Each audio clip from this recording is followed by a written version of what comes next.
The textbook describes 4 modes of delivery and gives examples of when each is appropriate for the occasion. But if you keep in mind our definition of public speaking, a conversation between 13 or more people where you happen to be doing most of the talking, it is obvious that one form is by far the best. But let's skip that one for a moment and talk about the others. Impromptu. These are the people who write their speech just before they get up to speak.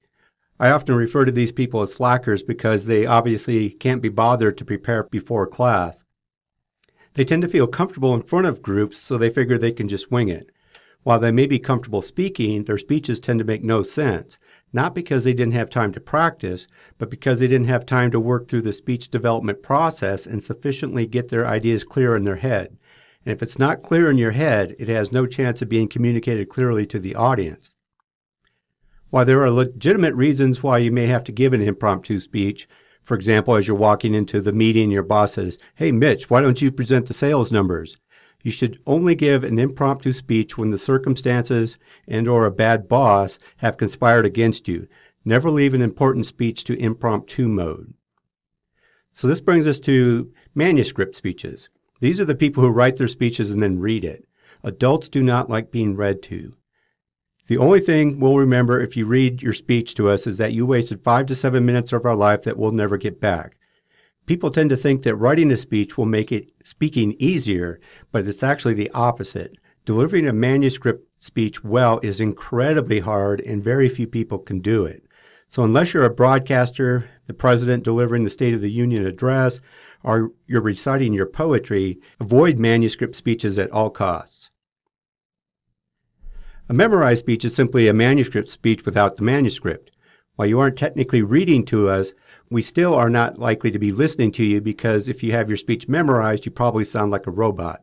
Overachievers will sometimes try to write the perfect speech and then tell themselves that they'll impress everyone by giving the speech without notes. Then they'll inevitably forget one word, and then the voice inside their head starts screaming, "You screwed up, you screwed up," and then they can't remember anything else that they wanted to say. I suggest that you try to memorize your introduction so that you can maintain 100% eye contact with your audience, but don't try to memorize your entire speech. That's what notes are for. This brings us back to extemporaneous. This is the best type of delivery style that's appropriate for 99.999% of all situations you or I will ever find ourselves speaking in. Extemporaneous speech requires extensive preparation, but is delivered conversationally. A lot of effort is put into identifying the chunks of wisdom that you want to share with us, organizing them, searching for supporting material, and eventually putting everything into the outline format described in Outlining an Effective Speech, which is available on Blackboard. All of this work is intended to identify and clarify the message that you want left inside the heads of the audience. Armed with a crystal clear message in your head, all you have to do is allow your natural conversational skills to take over. If you are well prepared, and you can get that voice inside your head to shut up, you'll be surprised how easily the words will come to you. The key to making this work is accepting the fact that the words that come to you when you're delivering your speech are the correct ones. Context impacts every aspect of communication, and no matter how well you've analyzed the situation, contextual dynamics are fluid and constantly changing. Even in a class like ours, when you feel like you know everyone, things as simple as the weather outside or the topic of the previous speaker will influence the mood in the room, and mood is an important element of context. Trust yourself. Believe that your intuition will put the right words in your mouth and just let the words fly. This is called authenticity, and it's what everyone in the room wants to hear from you. Except for the haters. They don't care what you do because they'll find something to hate you on. So those are the 4 modes of speech delivery. Please do everybody a favor and stick to extemporaneous speech unless for some very, very specific reason you're required to do one of the other 3. As always, ask questions.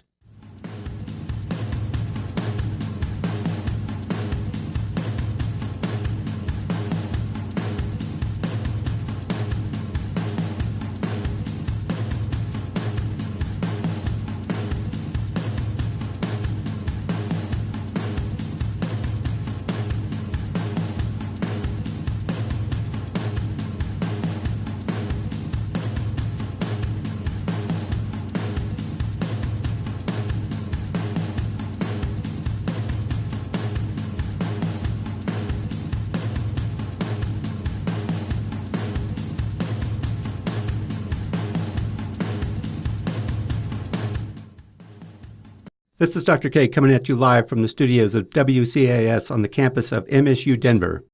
Like that? Just try not to drool quite so much on the end of it.